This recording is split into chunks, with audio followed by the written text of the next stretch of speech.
Bonjour à tous, infiniment heureux de vous retrouver pour partager avec vous le Chitat du jour. Aujourd'hui, nous sommes Yom Sheni de la Parashat Tetzavé. Nous sommes le Vav Adar, le 6e jour du mois de Adar, et Tavshin Pei Gimel, Shnatak, l'année du rassemblement.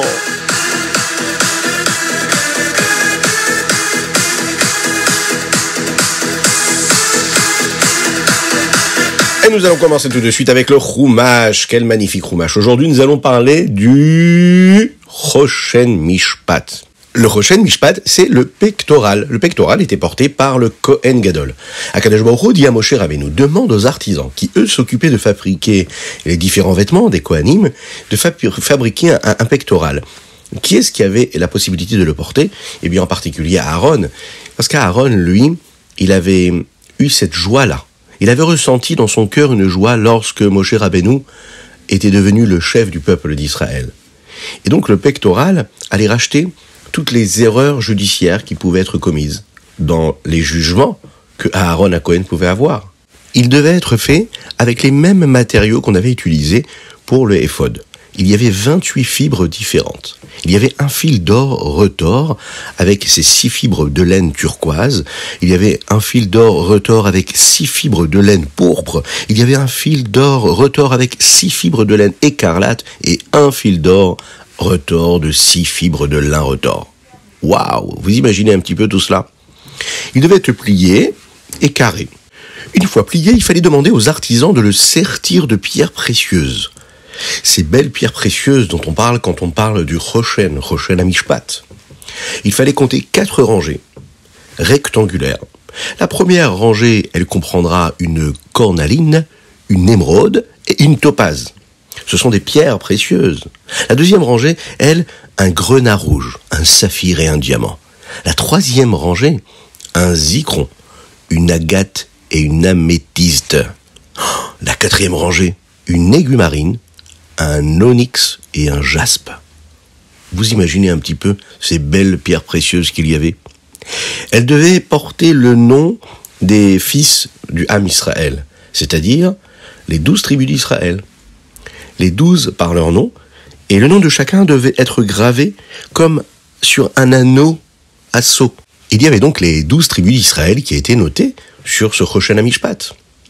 Le seul problème, c'est que, comme nous l'avons dit, ce Choshen-là devait permettre au Kohen de trouver le jugement et la volonté d'Akadosh Baruch Hu sur les jugements qu'il devait prononcer. Pourtant, dans les différents noms des 12 tribus d'Israël, il n'y a pas toutes les lettres de l'alphabet. Pour rectifier ça, il fallait graver le nom d'Avraham, Yitzhak et de Yaakov sur la première pierre, qui était au-dessus, par exemple, de Réhouven, et les mots pour la tribu de Yeshurun sur la dernière pierre sous le nom de Binyamin. Et de cette façon-là, on avait tout le Aleph Bet. Ensuite, Akadosh Baruch Hu demande à Moshe Rabbeinu de demander aux artisans qui s'occupaient de tout cela de faire 2 chaînes d'or pur qui étaient tressées comme des cordons pour attacher le bord supérieur du pectoral aux bretelles du éphod.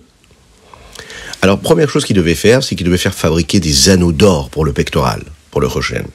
Il devait attacher les 2 anneaux aux 2 extrémités supérieures, elles, du pectoral. Il y a encore plein de petits détails qu'on a la possibilité de voir quand on lit le Chumash, mais nous n'avons pas assez de temps. Alors on va regarder un petit peu plus ce que nous dit la fin de ce Chumash du jour. Aaron, lui, devait porter de cette façon-là, en portant le pectoral, le nom de tous les enfants d'Israël. De cette façon-là, quand il rentrait pour faire ce qu'il avait à faire, ils étaient avec lui et ils pensaient à eux.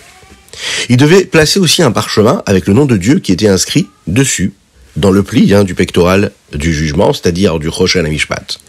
Ce parchemin était connu comme étant le Urim Vetumim.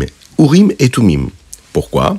Parce qu'il transformait le Choshen en un oracle brillant d'or et précis. Urim comme le mot or, lumière, et Tumim comme le mot tamim, précis, intègre.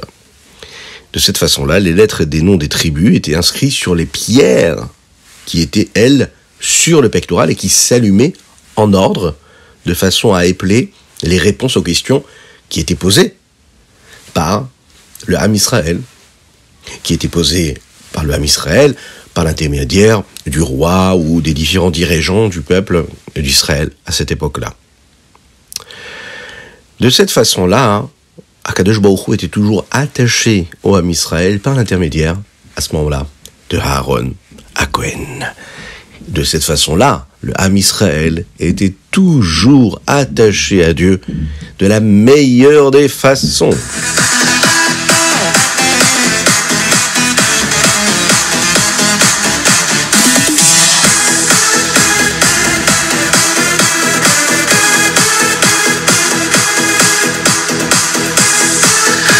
Et nous passons tout de suite au Téhilim. Aujourd'hui, nous sommes le 6 du mois de Hadar. Et oui, la fête de Purim arrive. Et pendant cette fête de Purim, nous allons nous réjouir énormément. Mais déjà maintenant, on doit se réjouir, puisque Mishenichnas Hadar, Marbim, Be, Simcha. Oui, vous l'avez bien dit. Aujourd'hui, nous allons lire les chapitres Lamed E, Lamed Vav, Lamed Zain. Eh oui, jusqu'au Lamed Ret, vous imaginez. Et dans un des versets que nous lisons dans le chapitre 35, Lamed E, il est dit comme ça, Kol Atzmotai Tomarna. Ça veut dire que tout le corps de l'homme, fait des louanges à Akadosh Baruch Hu. On dit ce verset-là à la fin du Nishmat Kol Chai, tous les Shabbatot. Vous savez ce qu'on apprend de ce verset-là? Vous avez remarqué que souvent, quand on fait la tefila, on bouge. On ne reste pas comme ça figé. On bouge beaucoup. Pourquoi est-ce qu'on bouge? Parce qu'on prie avec tout notre corps, tous les membres de notre corps. D'ailleurs, ce n'est pas seulement quand on prie. Quand on étudie aussi la Torah, quand on a une mitzvah à faire, on bouge. Pourquoi? Kol atzmotai tomarna. Le Baal Shem Tov avait donné une métaphore sur cette question-là. Il avait dit comme ça. Lorsqu'un homme, chas veshalom, est en train de se noyer, il bouge dans tous les sens pour retrouver l'équilibre et pour se sauver. La tefila, c'est pareil. C'est tellement compliqué parfois de faire la tefila quand on a plein de soucis dans la tête, on a plein de problèmes, ou bien même, des fois, on n'a pas de soucis, on n'a pas de problème, mais le Yetzer Hara fait en sorte que nos pensées vont à droite et à gauche, et on a du mal à se concentrer sur les mots qu'on est en train de prononcer. Alors on est un peu en train de se noyer dans cet exil-là. La Neshama, elle sent qu'elle est en train de se noyer dans ce corps. Et qu'est-ce qu'on lui dit? Kol atzmotai tomarna. Il faut absolument que tu te mettes à bouger pour te réveiller. Et de cette façon-là, tu te reconcentres et tu fais une belle tefila et tu pries Hachem avec tout ton corps.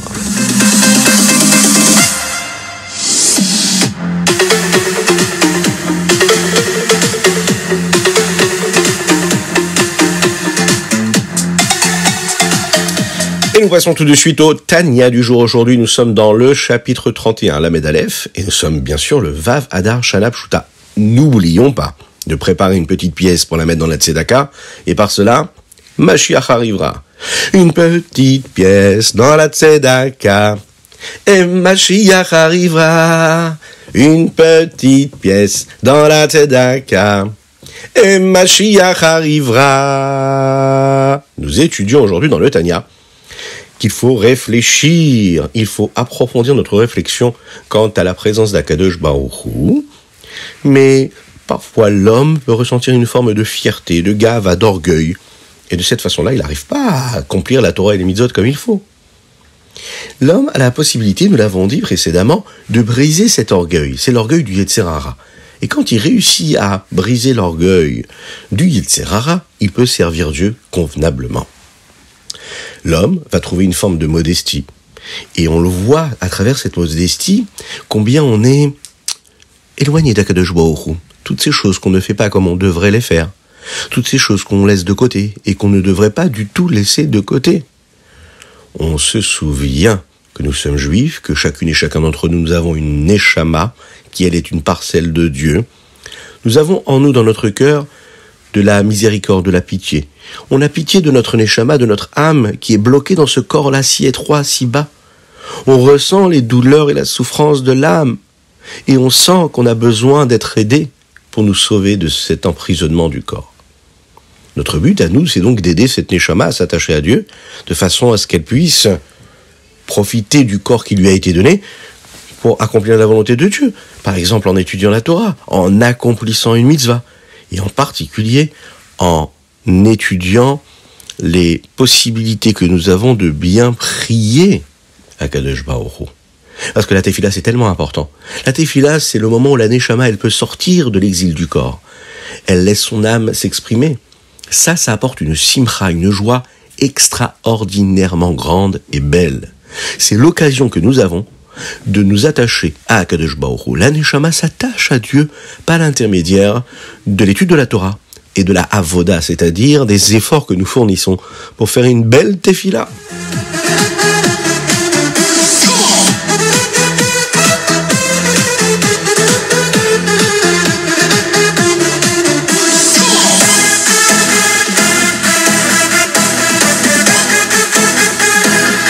Et nous passons tout de suite au Hayom Yom. Vous vous en souvenez? On fait 2 Hayom Yom. Vavadar Aleph et Vavadar Bet. Dans le premier, le Rabbi Rachab nous dit comme ça, que c'est une chance extraordinaire que Dieu nous donne, d'avoir le mérite de ressentir véritablement qu'on a envie de faire quelque chose de bien pour notre prochain, de se soucier de son frère juif.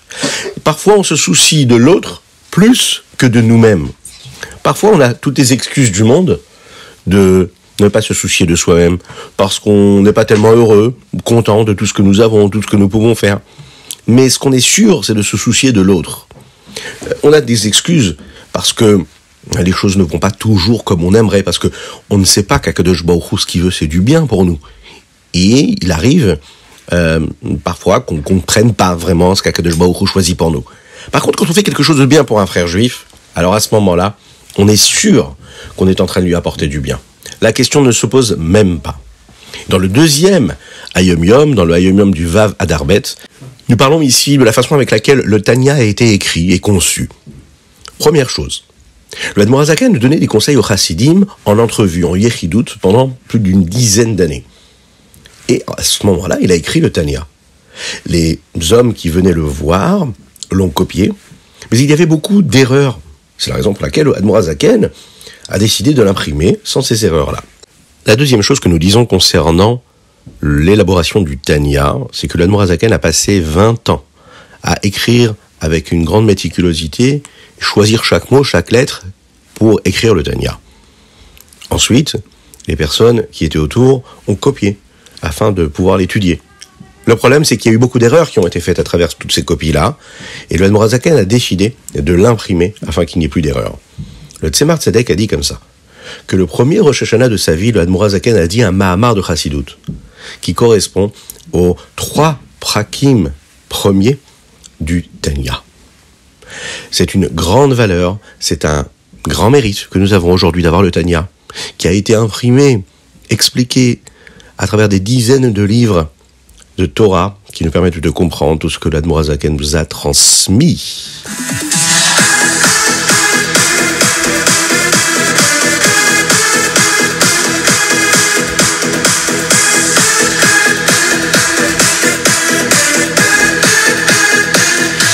Et voilà, c'était le Chitatu du jour. J'espère que vous avez passé un bon moment. N'oubliez pas de le partager avec vos amis. Je vous souhaite une excellente journée. Que Dieu vous bénisse et qu'il vous protège. Étudiez bien la Torah et soyez joyeux. C'est le mois de Hadar. Mishinirtas Hadar Marbim Besimcha. Nous avons étudié pour la Refoua Shelema d'Avraham Nissim Ben Sultana. Si vous avez des dédicaces, n'oubliez pas de le faire. Si vous voulez annoncer un anniversaire, si vous voulez offrir l'anniversaire, un beau Mazal Tov à votre frère, votre cousin, votre cousine, n'hésitez pas à le faire, c'est important. Ou même à vos amis. Ça, c'est une belle Ahavat Israël, ça. De souhaiter Mazal Tov. Envoyez vos dédicaces sur torahaudio.fr. Très important. On compte sur vous. Et à très bientôt.